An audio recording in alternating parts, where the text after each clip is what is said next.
हमारे इस चैनल मैथिली गंगा को लाल बटन दबाकर सब्सक्राइब करें व घंटी के निशान का बटन दबाएं ताकि सभी नए वीडियो आप तक तुरंत पहुंचे बिल्कुल मुफ्त।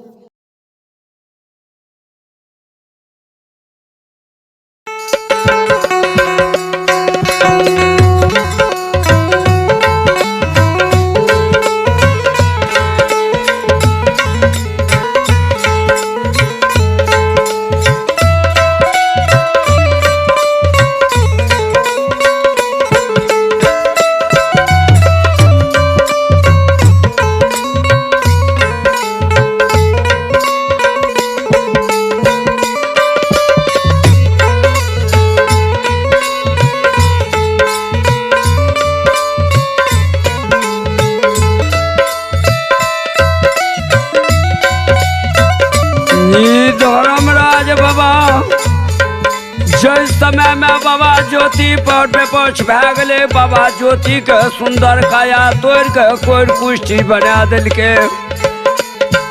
12 बरस बन के दिली के लिख दिल चिन्ह लोगन चिन्ह सहोदर के वीरान के दिल के। वही समय में बाबा ज्योति जो केदली जाए रहे वही पोपी के सिवान पर बैठ के नगर विश्राम करैया। आये साबाद हो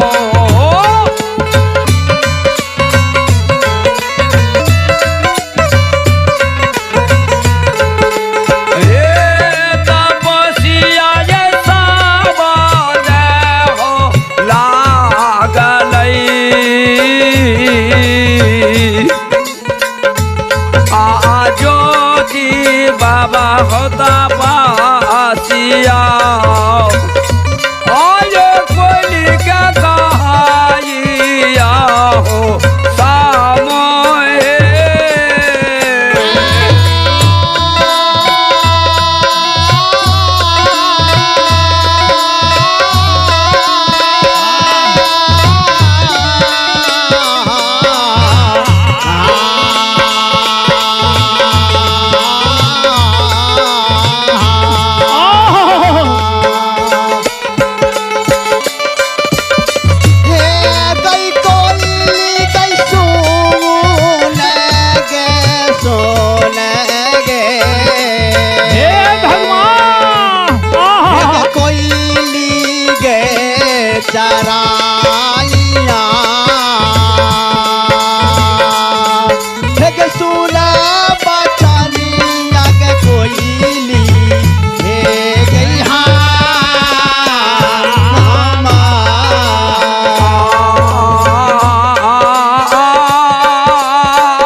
समाज के ख्याल पड़ैया वह धर्म गहबर पर याद आबैया। आये के नागे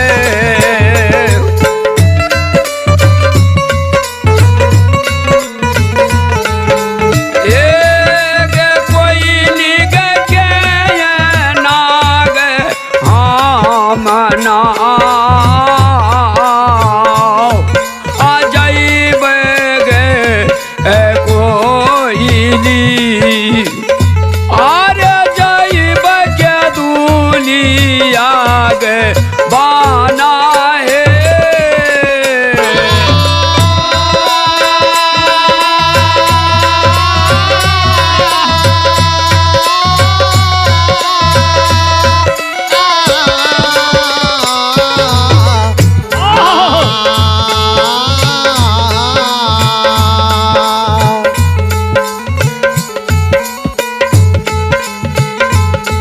आगे के नाग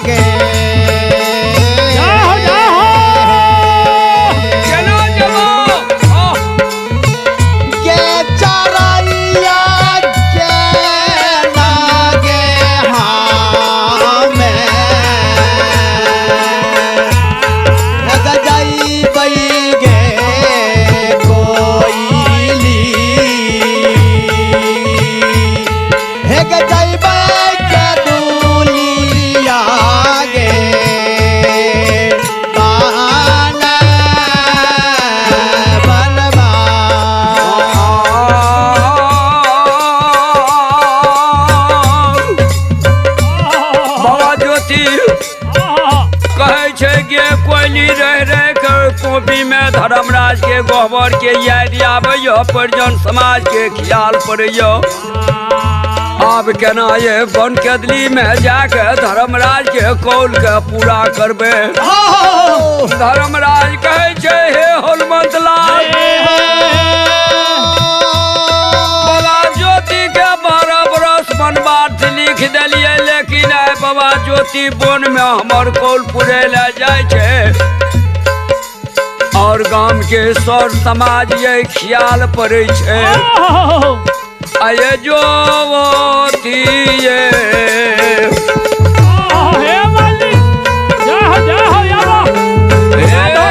पवन वीर ज्योति के गौरव के तोरब हो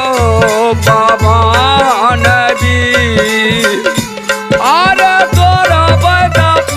पी के रा हाँ मैं होशी।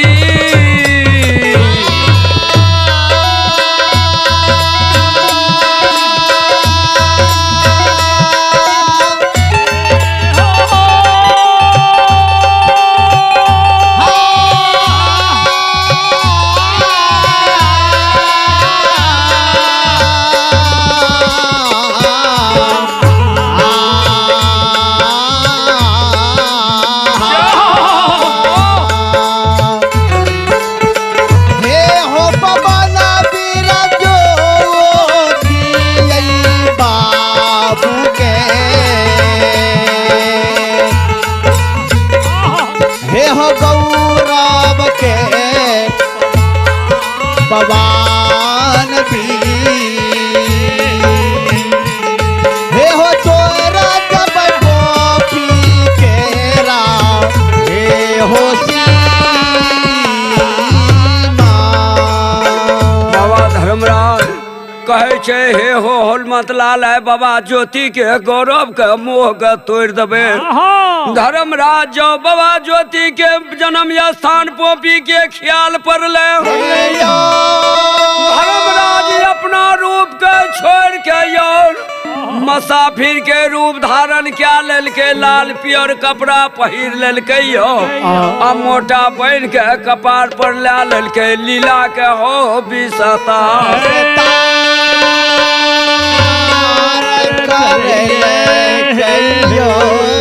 आयाब धर्मराज बाबा ज्योति जे वे पोपी के सीमान पर कानै छे कहै छे हे गे कोयली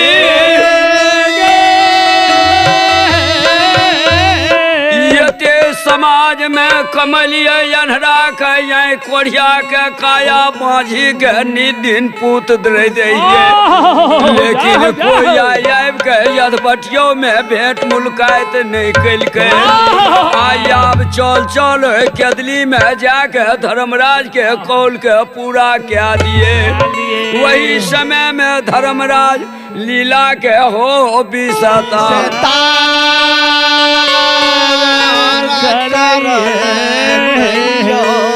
माया के री माया रोपी माया के री माया रोपे काली दासा दोला रोवा हो बाबा काली दासा हो दूला रोवा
लीला के विस्तार क्या दिलके यो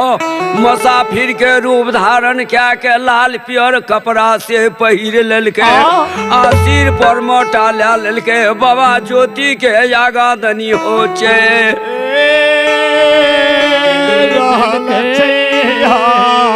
ई देखैया लीला के बाबा ज्योति के नैना से नीर बहै ये लोठी ये हो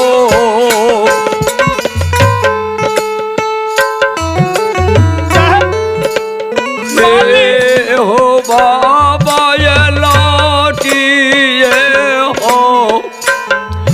आलोट के आकान हो उतापासिया अरे कन्हैया तपोबी केरा आवे होसी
बागस्वान गे आसोन जई कोयली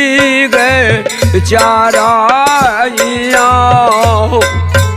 आय सुन गे बचान गे आवे ये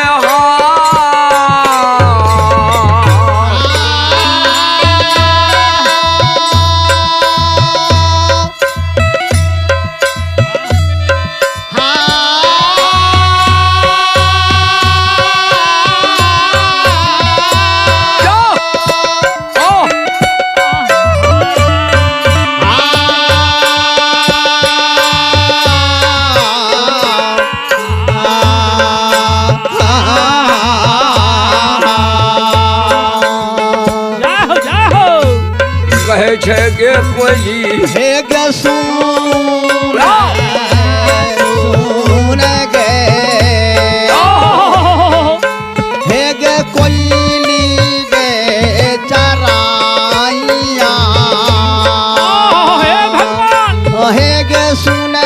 बचनिया गे कोयली हे गे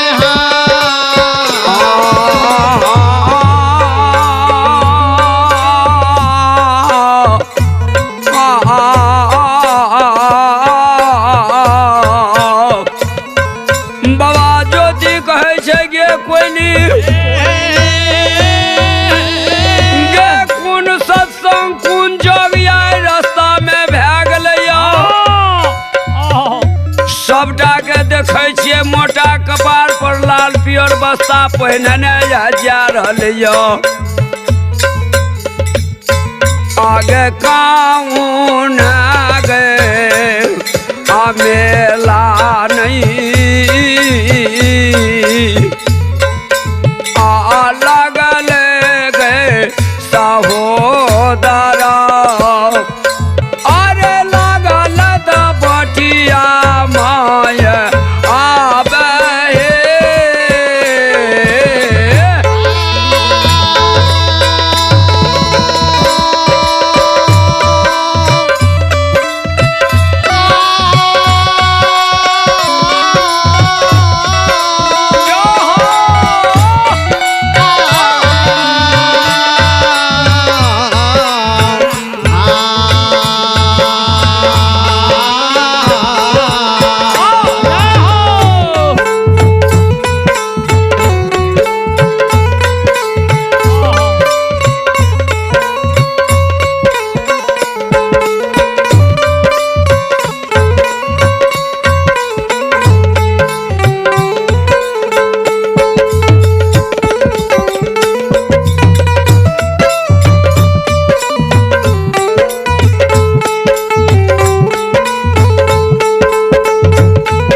बटिया में लागे चराइया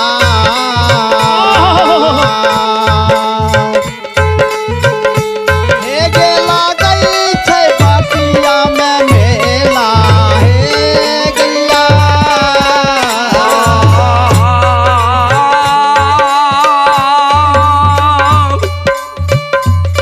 ई धर्मराज भगवान जे सबटा अनेक रूप पकड़ के जाय रहे वही समय में बाबा ज्योति इनका आगा में ठड़ा भए गेलै एक से आंसू बहावैया कहै छै हे हो भैया हे भैया कोन जगह छै कोन तीरथ लागलै यौ हमरो सबके बता दे हमहूँ सुनब तऽ कुछ काल ओहिमे समय दे देबै धर्मराज कहै छै हे रे दुर्बल कोढ़िया बढ़िया अरे ताऊ रे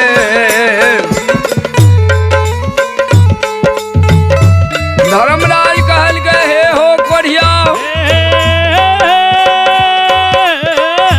ये अपना शरीर के ठेकान नहीं छ शरीर से खून बीज बहे छ पिल्लू गिरे छ शरीर दुर्गंध क्या रहलो यो सिरा भट्ठा लोग नहीं चलियो अरे के ना हो आता हो नहीं आ जाइबे हो ओ कोढ़िया अरे जाइबे तू सता संग याबा ताहू ये तू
तोरा की जरूरी छ नहीं पार लागतो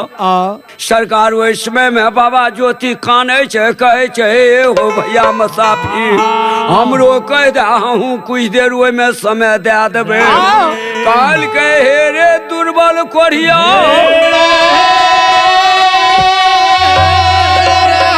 नहीं कहीं मेला नहीं कहीं सत्संग नहीं कोनो जग भए रहलै देखे छो 30 दिन के महीना है आया और 12 महीना के साल है छे साल में एक बेर भरजुतिया पर्व भैया जय में साल में भरजुतिया पर्व में सबके भाई के सबके बहन का आशा रहे छे जे हमरा दुआर पर रहते बाबा ज्योति कहल गए आए धर्मराज आए भरजुतिया पर्व छे हम सब जा रहलो अपना बहन के दुआर में बाबा ज्योति जमीन पर योंघराबे लागले यो अरे ये टाये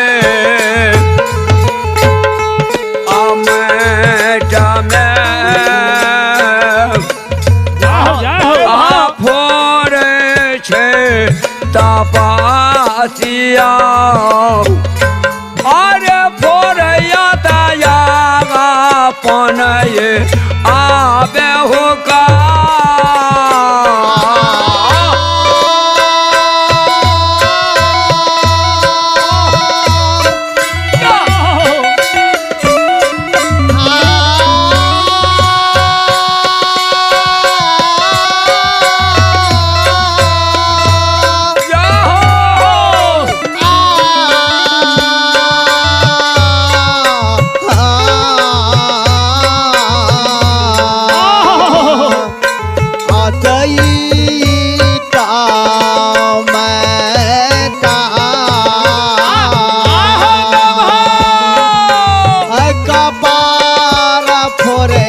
हो कोरिया हे हो फोरिया पोपी बेरा हे हो सीमा कहे छे के कोइली आज साल में एक बेर भाई बहन के पर्व है छे जो छुछो भरती भाई जो बहन के द्वार पर जाय छे बहन के हृदय जुड़ा जाइए आज सबटा लाल पियर बस्तर मोटा लेके बहन के द्वार पर जा रहले यो कहे छे धर्मराज बाबा के बाबा ज्योति हे हो भैया हे हो रे केना बहन के द्वार पर जाइए की सब लागइयो धर्मराज कहल के हे हो कोढ़िया जकरा छै से गाड़ी लाद के जाइयो हाथी पर चढ़ के जाइयो जकरा नहीं छै से छुछो हाथ बहन के द्वार पर जाय छे भाई बहन के पर्व से बहन की करे छे त पान सुपारी ला के भैया के चरण के पखारियो आये चावल गे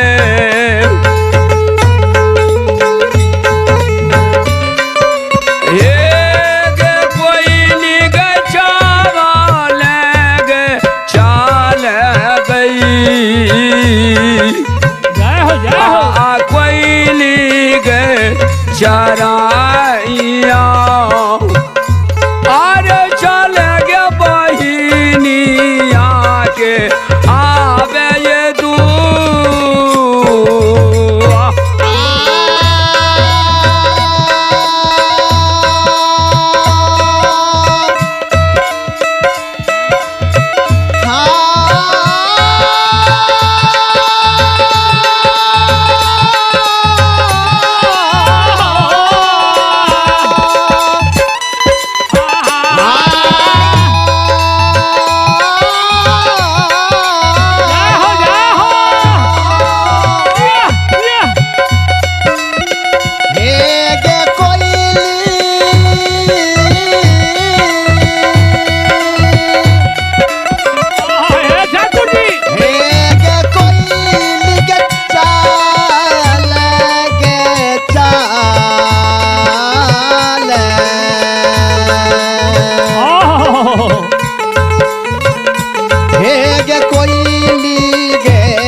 कोइली हमरो बहिन रही रास्ता में पंपापुर नगर में बसैयो हमरो बहिन जाए भरजुतिया पर्व छिए हमरो बहिन है कान कपार फोड़ लेते हे दयालु भगवान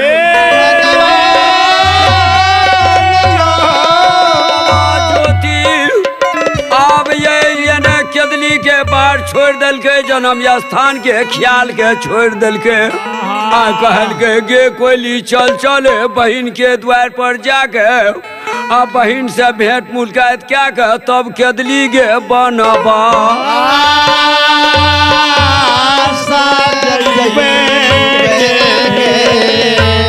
बाबा ज्योति जो बहिन द्वारक नाम सुनलक धर्मराज कहल के हे हनुमंत लाल अब बाबा ज्योति के मोह के तोड़ देबो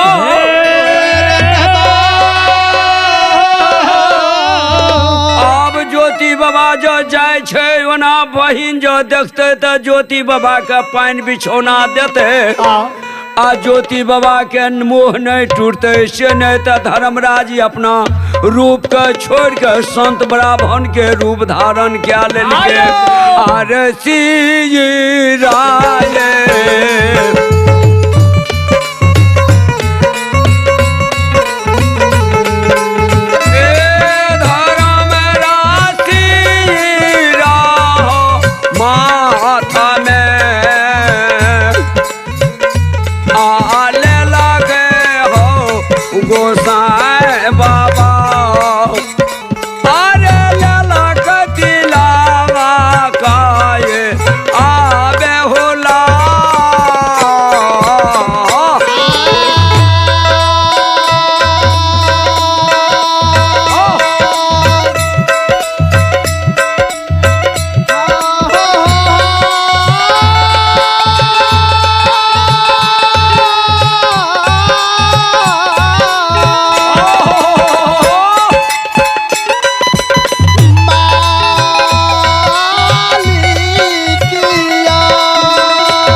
निरमोहिया हे हो लाला कजला कहो बाबा हे हो लाला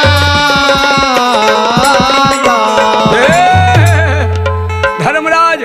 और अपन रूप के छोड़ के संत के रूप धारण क्या के गला में माला, सिर में तिलक, ध्यान, आठों यांग शरीर में विभूत के ले आई और पंपापुर नगर बाबा ज्योति के बहिनक दुआरिया बार धल के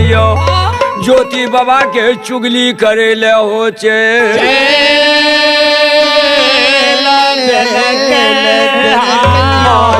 दारा बर हो